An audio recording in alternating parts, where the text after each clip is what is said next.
الحمدللہ، اللہ تعالیٰ کا لاکھ لاکھ شکر ہے کہ مالک الملک نے اپنی یاد کی توفیق اور موقع عطا فرمایا۔ لاکھوں اور کروڑوں درود حضرت محمد مصطفیٰ صلی اللہ علیہ وآلہ وسلم پر، جن کے طفیل مالک الملک نے یہ مہربانی عطا فرمائی۔ سامعین کرام، اللہ تعالیٰ نے قرآن پاک میں ارشاد فرمایا، اعوذ باللہ من الشیطان الرجیم، بسم اللہ الرحمن الرحیم،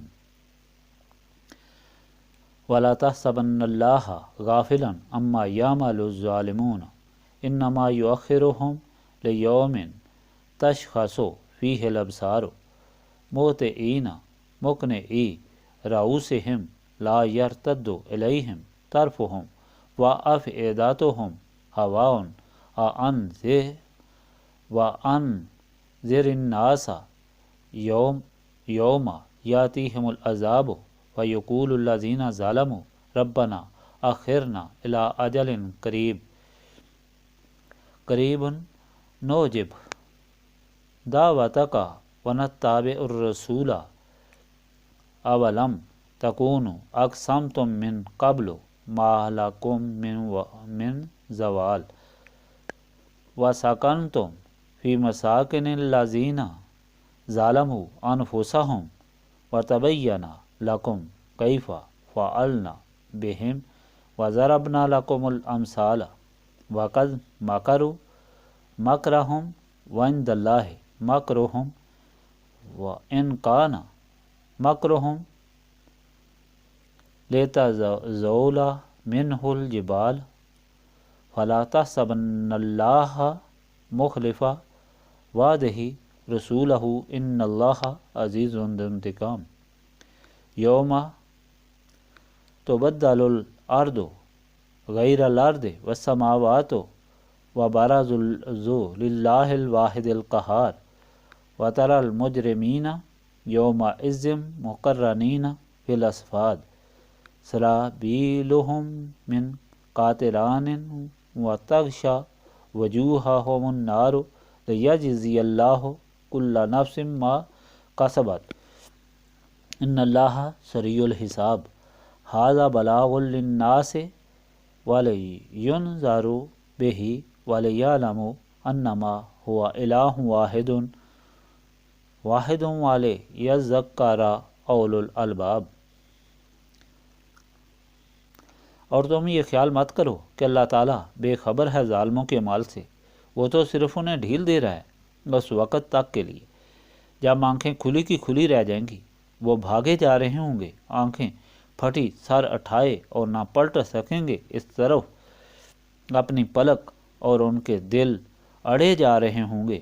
آپ صلی اللہ علیہ وآلہ وسلم ڈرائیں لوگوں کو اس دن سے جب آئے گا ان پر عذاب، تو بول اٹھیں گے ظالم، اے ہمارے رب مہلت دے، تھوڑی دیر کے لیے ہم تیری دعوت پر لبیک کہیں گے اور ہم رسولوں کی پیروی کریں گے۔ کیا تم قسمیں نہیں اٹھایا کرتے تھے اس سے پہلے کہ تمہیں یہاں سے جانا نہیں اور تمہیں زوال نہیں آئے گا، اور تم آباد تھے ان لوگوں کے گھروں میں جن لوگوں نے ظلم کیا تھا اپنے آپ پر، اور یہ بات تم پر خوب واضح ہو چکی تھی کہ کیا برتاؤ کیا تھا ہم نے ان کے ساتھ، اور ہم نے بیان کی تھی تمہارے لیے مثالیں، اور انہوں نے اپنی طرف سے بڑی فریب کاریاں کی تھیں، لیکن اللہ تعالیٰ نے ان کے مکر و فریب کا توڑ کیا۔ اگرچہ ان کی چالیں اتنی زبردست تھیں کہ ان سے پہاڑ اکھڑ سکتے تھے اپنی جگہ سے۔ تم یہ خیال مت کرو کہ اللہ تعالیٰ وعدہ خلافی کرنے والا ہے اپنے رسولوں سے، یقیناً اللہ تعالیٰ زبردست بدلہ لینے والا ہے۔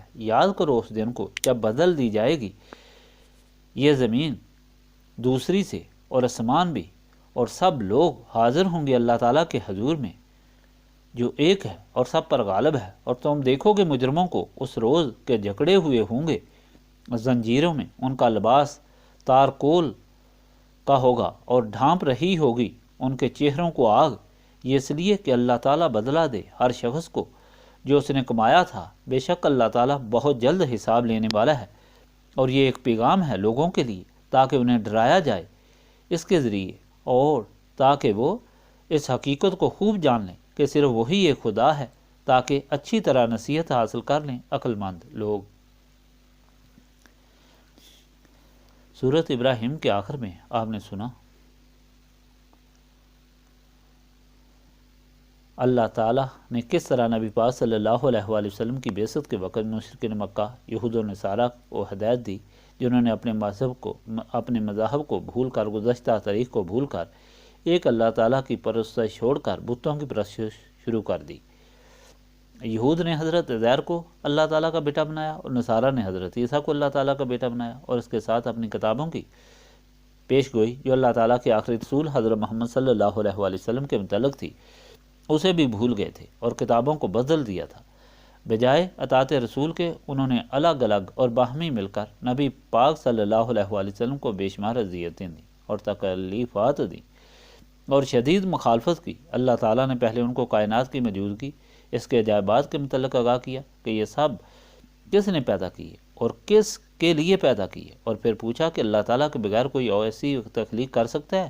اس کے بعد پھر ان کی پرانی تاریخ یاد دلائی، فرمایا اپنے دادا حضرت ابراہیم جن کو تم مانتے ہو، جس کی تم اولاد ہو، ان کی تاریخ کو یاد کرو، کیا ان کا یہ مذہب تھا؟ انہوں نے تو بچپن سے ہی اللہ تعالیٰ وحدہ لا شریک کی پرستش کی، اللہ تعالیٰ کے حکم پر کعبہ بنایا، اس لیے اپنی اولاد کو اس وادی غیر ذی زرع میں آباد کیا، ان کی ضروریات کے لیے اللہ تعالیٰ کی بارگاہ میں دعا کی، اور آخر میں اللہ تعالیٰ کے آخری رسول صلی اللہ علیہ وآلہ وسلم کی بعثت کے لیے دعا کی، جنہوں نے لوگوں کو عقل و سمجھ عطا کرنا تھی، اللہ تعالیٰ کے قوانین سمجھانے تھے۔ اللہ تعالیٰ نے دعا قبول کرتے ہوئے انسانیت اور مخلوق پر احسان فرما کر حضرت محمد صلی اللہ علیہ وآلہ وسلم کو بھیجا۔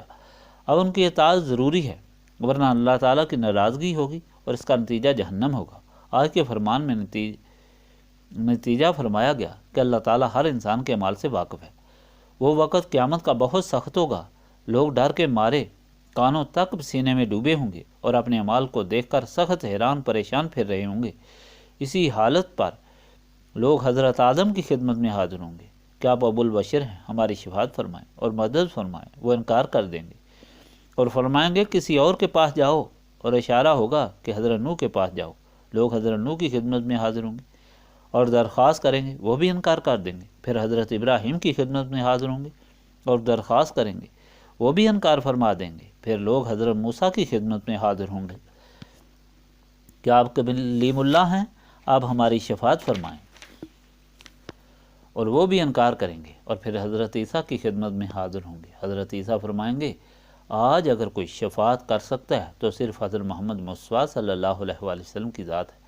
پھر مخلوق خدا حضور پاک صلی اللہ علیہ وآلہ وسلم کی خدمت اقدس میں حاضر ہوگی۔ آپ صلی اللہ علیہ وآلہ وسلم ارشاد فرمائیں گے ہاں میں تمہارے لیے شفاعت کروں گا۔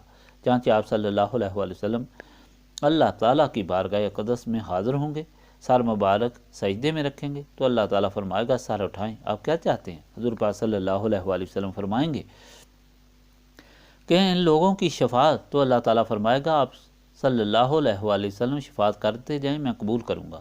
اس وقت آپ صلی اللہ علیہ وآلہ وسلم کو مقام محمود پر متمکن کیا جائے گا اور آپ صلی اللہ علیہ وآلہ وسلم شفاعت فرمائیں گے اور اللہ تعالیٰ کی مخلوق مستفید ہوگی۔ اللہ تعالیٰ فرماتا ہے کہ ایسے سخت وقت سے پہلے ہی عقل مندی کا تقاضا ہے کہ اللہ تعالیٰ کی اطاعت اختیار کی جائے اور اس